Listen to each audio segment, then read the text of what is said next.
Bom, primeiramente, boa noite a todos. Espero como vocês estão, né? Espero que estejam aí bem. Prontos para mais uma aula dessa semana? Vamos lá.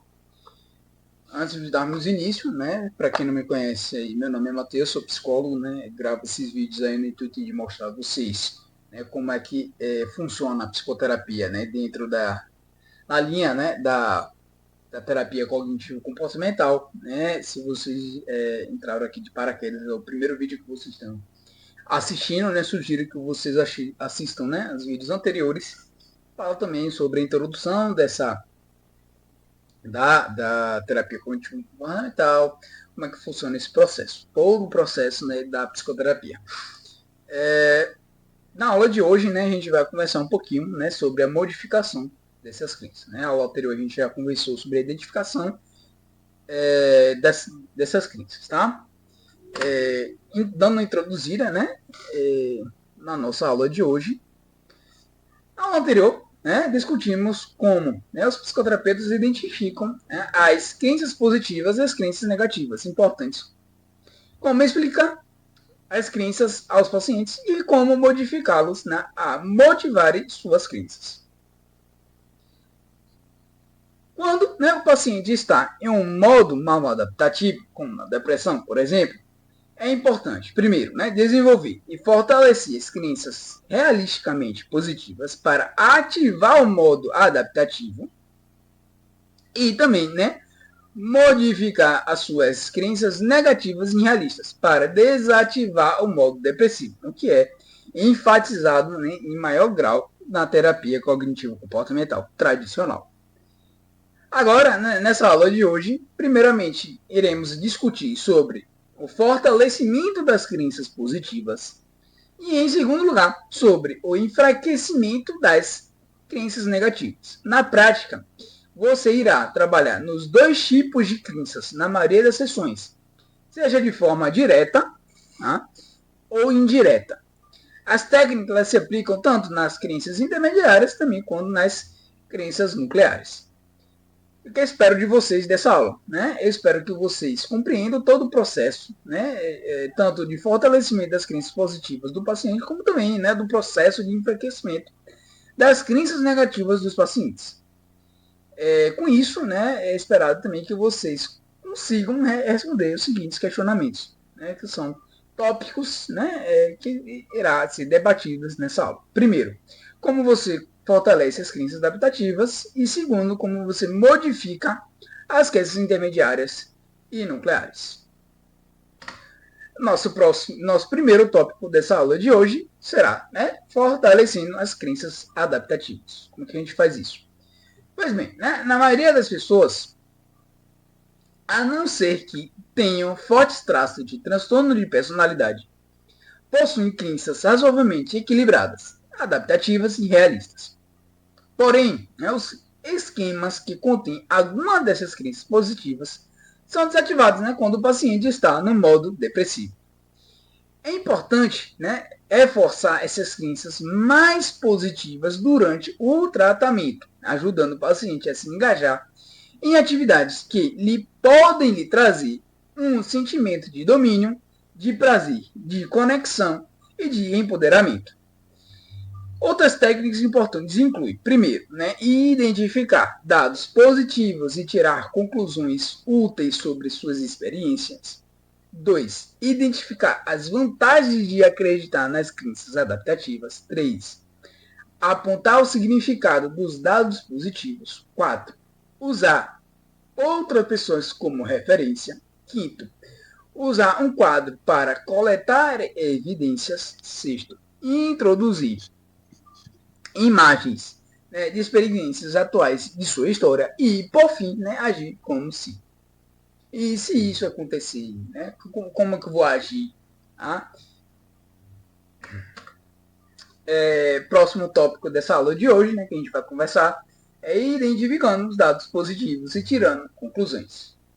Pois bem, os fisioterapeutas começam identificando e trabalhando junto com seus pacientes no intuito de fortalecer as crenças adaptativas positivas de seus pacientes.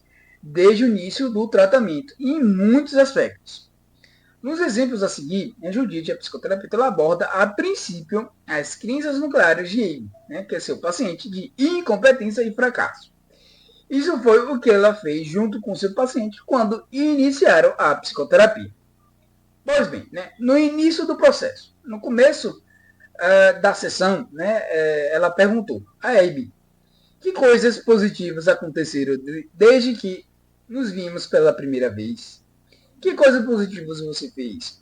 Ou quando, nesta semana, você se sentiu bem, mesmo que apenas um pouquinho melhor? Então, ela perguntou, e o que você concluiu sobre essa experiência? O que essa experiência dizem sobre você? Ela também pediu para Abe que fizesse uma lista de créditos, que tudo que ela fez, tudo que fez a cada dia, e o que ainda era um pouco difícil, mas que ele fez mesmo assim.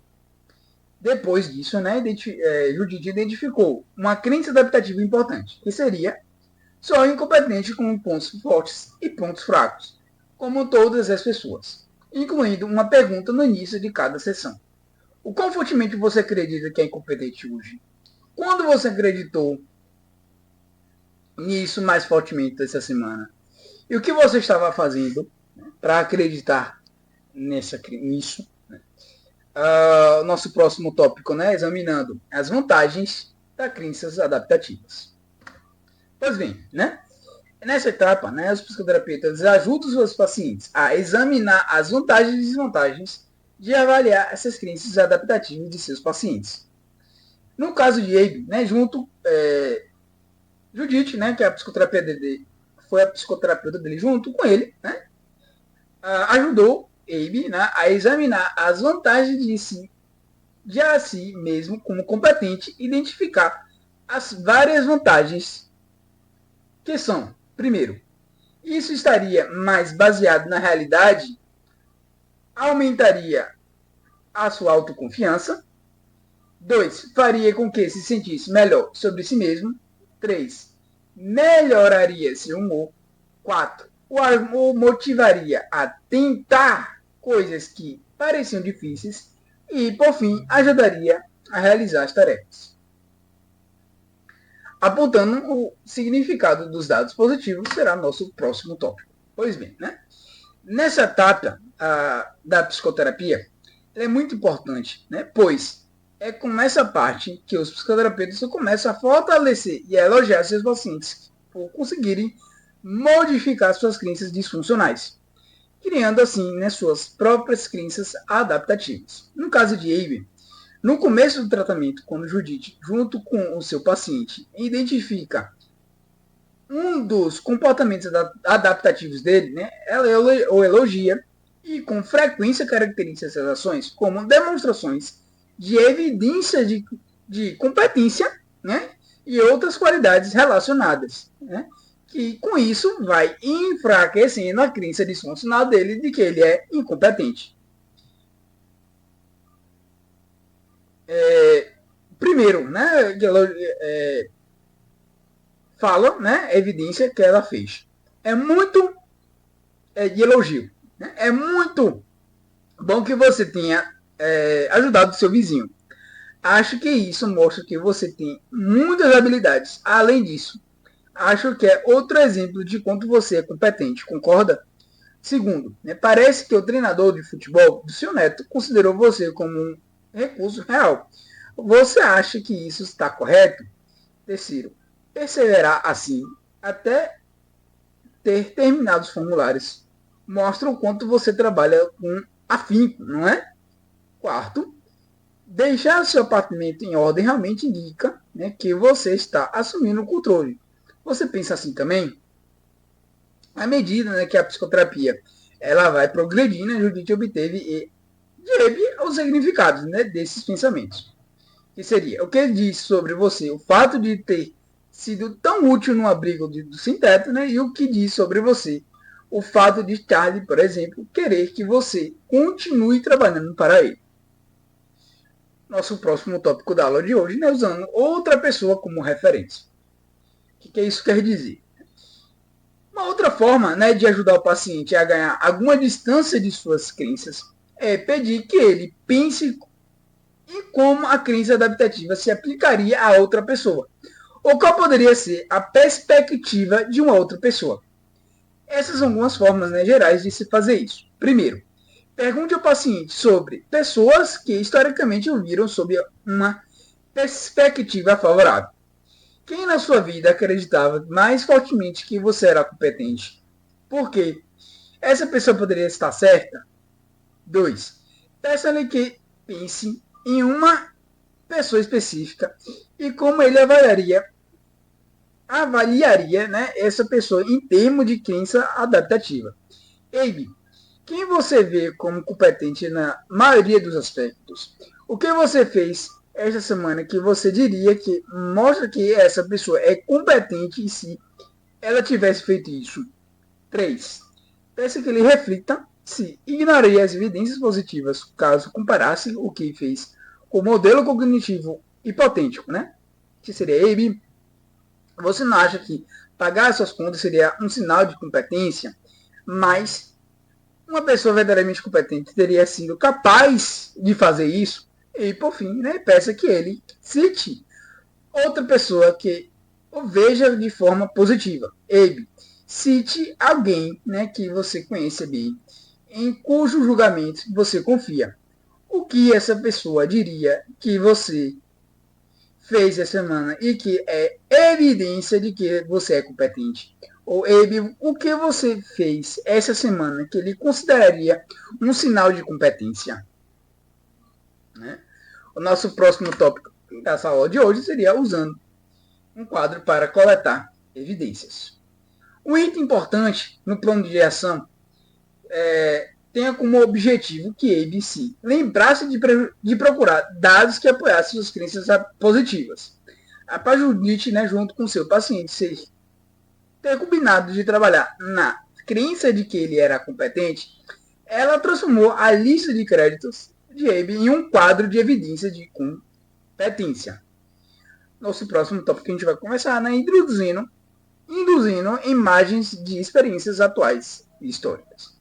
O imaginário ele tende, né, a reforçar crenças adaptativas tanto no nível intelectual quanto emocional, sobretudo quando os pacientes experimentam afeto positivo ao visualizarem uma cena. Judith pediu que Abe me falasse, né, a respeito e então visualizasse lembranças recentes e históricas. Este foi um exemplo. Por exemplo, o psicoterapeuta pergunta, né? Você pode pensar na sua história? Conte-me uma situação em que você se sentiu realmente competente. Consegue imaginar esse cenário como se estivesse acontecendo nesse momento? Conte-me o que vê, o que está pensando, como está se sentindo. O paciente responde, né? Visualiza e descreve a experiência de descobrir, né, que ia receber uma promoção no trabalho. Mas o psicoterapeuta lá comenta, né? Sabe, você ainda é a mesma pessoa agora, com o mesmo nível de competência, apenas parcialmente coberto pela depressão, que afeta o que você faz, perdão, o que pensa e como se sente. Nosso próximo tópico é agindo como se. Os pacientes em geral estão dispostos a agir como se acreditassem na sua crença adaptativa. E fazer isso fortalece essa crença. Né? Abe e a psicoterapeuta estavam discutindo sobre uma entrevista de emprego, né? Por exemplo, que estava prestes a acontecer. Ela pediu para Abe visualizasse a situação como se estivesse acontecendo nesse momento e se imaginasse agindo como se acreditasse na sua crença positiva. Seu plano de ação foi, então, agir daquela maneira na situação real.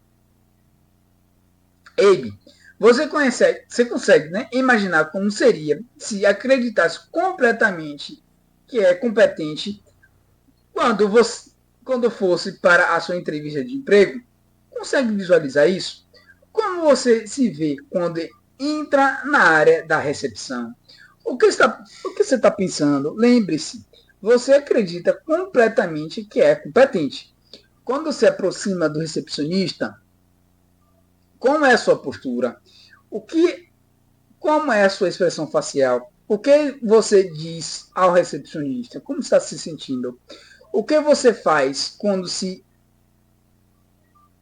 encontra com o entrevistador? Que expressão, né, você passa quando se senta na cadeira? Né? O que diz quando você pergunta sobre o seu emprego anterior? Antes de darmos o início, continuidade, perdão, a nossa aula de hoje, eu gostaria de fazer uma observação importante, né, que eu achei importante e trouxe para vocês. Pois bem, né, quando o paciente tem dificuldades para identificar os dados positivos, o que você pode fazer? Você pode usar a metáfora de tela, né, para lembrar de que ele pode estar deixando de passar ou desconsiderando evidências positivas. Perdão. Depois discuta o que ele poderia fazer na semana seguinte para melhorar essa habilidade. Seguindo, né, a nossa próxima tópico, modificando, né, as crenças mal adaptativas. Pois bem, o grau de dificuldade da motivação das crenças negativas varia de paciente para paciente. Em geral, é muito mais fácil modificar as crenças negativas de pacientes com transtornos agudos, né, cujas crenças adaptativas compensatórias foram ativadas durante boa parte de suas vidas, quando comparados, por exemplo, com pacientes com transtornos de personalidade. Pois bem, né? As crenças de alguns pacientes mudam com facilidade, ao menos no nível intelectual, né? Mas essas crenças de outros exigem esforço considerável com o tempo para mudar, tanto no nível intelectual quanto no nível emocional, certo? Os pacientes eles variam consideravelmente, né, quando ao grau em que são capazes de modificar suas crenças nucleares. Não é possível, né, ou realista para alguns pacientes reduzir 0% a força dessas crenças. De modo geral, as crenças foram suficientemente enfraquecidas quando os pacientes têm probabilidade de continuarem modificando o seu comportamento disfuncional, apesar de ainda se apegarem a um remanescente dessa crença. As crenças costumam mudar primeiro no nível intelectual, especialmente se você está empregando técnicas apenas no nível intelectual. Os pacientes podem precisar de técnicas experienciais, incluindo imaginário, dramatização, narrativa de história ou metáfora de experimentos comportamentais, para mudar, né, suas crenças no nível emocional. As cognições mudam na presença do afeto, portanto, no melhor momento para trabalhar as crenças negativas é quando seus esquemas estão ativados na sessão.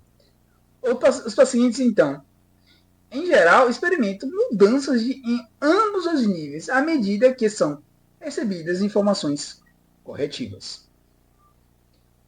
Técnicas do tipo, né, da Gestalt, como o trabalho da cadeira vazia, podem ser muito úteis, né, na exposição dos pacientes a crenças e emoções dolorosas ou situações interpessoais angustiantes. Né? Os pacientes têm, em geral, aprendem que não precisam se proteger de situações perturbadoras. Eles não precisam usar comportamentos de enfrentamento como fuga, evitação ou distração. Técnicas que usam uma metáfora estendida ou um ensaio também são úteis para ajudar o paciente a identificar e modificar suas crenças nucleares arraigadas.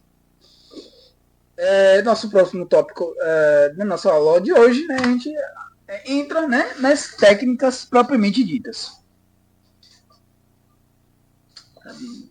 Enfim, depois eu procuro. Para modificar, né, uma crença negativa, você irá orientar o paciente sobre suas crenças nucleares, modificar a ativação de seus esquemas, explicar a sua contribuição para as dificuldades atuais e motivá-lo a mudá-las. Você usará técnicas, né? Tanto no nível intelectual quanto emocional, conforme descrito a seguir. Muitas dessas técnicas também são usadas para modificar os pensamentos automáticos. Que técnicas são essas? Eu trouxe algumas, né? Aí você me pergunta, né? Você pergunta, mas qual é a técnica melhor? Né? Qual a técnica que eu vou utilizar? Que eu posso utilizar para ter mais êxito? Não existe técnica melhor, tá certo? Vai depender aí de suas habilidades, né? Para utilizar as técnicas. Utilize as técnicas que você tem mais habilidade, mais afinidade, né? E vai depender também de como o seu paciente esteja, né? Trouxe algumas, né? Primeiro, o questionamento socrático, né? 2, reestruturação. 3, experimentos comportamentais. 4, histórias, filmes e metáforas. 5, contínuo cognitivo. 6, o uso de outras pessoas como ponto de referente. 7, autoexposição. 8, dramatizações intelectuais emocionais. 9, testes históricos. E 10º, né, estruturação das memórias precoces. Agora a gente vai conversar mais aprofundadamente algumas dessas técnicas, tá certo? A gente vai começar, né? Nossa primeira técnica que a gente vai aprofundar um pouco mais, né? O questionamento socrático. Essa técnica já é conhecida por vocês, né? A gente já comentou várias vezes sobre essa técnica, né? Mas a gente vai falar um pouquinho mais não da técnica em si, né? Não do que é a técnica em si, mas como a gente pode aplicar, né? Como a gente aplica na prática, né? E para exemplificar, para lhe ensinar a vocês como é que a gente aplica na prática, né? Eu vou trazer um exemplo de Judite, certo? Que é a psicoterapeuta que a gente trabalha aí no livro dela, certo? Pois bem, Judite, né, psicoterapeuta, ao avaliar as crenças de Abe, né, seu paciente, utiliza com essas técnicas os mesmos tipos de perguntas que ele utilizou para avaliar os seus pensamentos automáticos. Mesmo quando ela identifica uma crença geral, ajuda a avaliá-la no contexto de situações específicas. Essas especificidades ajudam a tornar a avaliação mais concreta e significativa e menos abstrata e intelectual. Mas como a gente aplica? Vamos lá. A gente agora vai trazer o exemplo, tá certo? O exemplo começa a psicoterapeuta perguntando, ok, né? Então você acredita 90% em que se pedir ajuda, isso significa que você é incompetente, correto? O paciente responde sim. Com isso, a psicoterapeuta pergunta novamente, né? Poderia haver outra maneira de encarar o pedido de ajuda? O paciente responde, não tenho certeza. Com essa resposta, a psicoterapeuta vai perguntar novamente, né? Tome a terapia como exemplo. Você é incompetente porque buscou ajuda aqui, correto? Aí o paciente responde, sim, um pouco, talvez. O psicoterapeuta com isso, ela vai perguntar, né? Isso é interessante. Em geral, eu vejo isso ao contrário. Seria possível que, na verdade, o fato de você ter vindo para a terapia seja um sinal de força e competência? O que teria acontecido se você não tivesse vindo? O paciente responde, provavelmente eu estaria muito pior. A psicoterapeuta pergunta novamente, né? Você está sugerindo que pedir ajuda apropriada quando tem uma doença como a depressão é uma coisa mais competente de ser feita do que continuar deprimido? O paciente responde sim, né? Acho que sim. Com isso, a psicoterapeuta vai perguntar novamente, né? Bem, você se deve me dizer. Você que deve me dizer, perdão. Digamos que temos duas pessoas deprimidas. Uma delas procura tratamento, trabalha duro e vence a depressão. A outra procura. Outra pessoa recusa a terapia e continua a ter sintomas depressivos. Quem você considerar mais competente? O paciente. Bem, a que busca ajuda. Com isso, a psicoterapeuta pergunta novamente. Agora, que tal outra situação que você mencionou? Ser voluntário em um abrigo para uma pessoa sem teto. Mas, uma vez, temos duas pessoas. Elas não sabem como lidar, né, com uma pessoa agressiva, pois nunca tiveram que fazer isso antes. Uma delas pergunta à equipe sobre o que fazer. A outra não pergunta e continua tendo dificuldades. Quem é mais incompetente? O paciente responde: a que busca ajuda. Os contratantes perguntam: você tem certeza disso? O paciente: sim. Não é um sinal de competência continuar tendo dificuldades se você pode obter ajuda e se sair melhor. Aí o psicoterapeuta vai perguntar mais uma vez: e quando você acredita nisso? O paciente fala, né? Muito. Com isso, né, o psicoterapeuta pergunta novamente: e essas duas situações, a terapia e a ajuda no abrigo, se aplicam a você?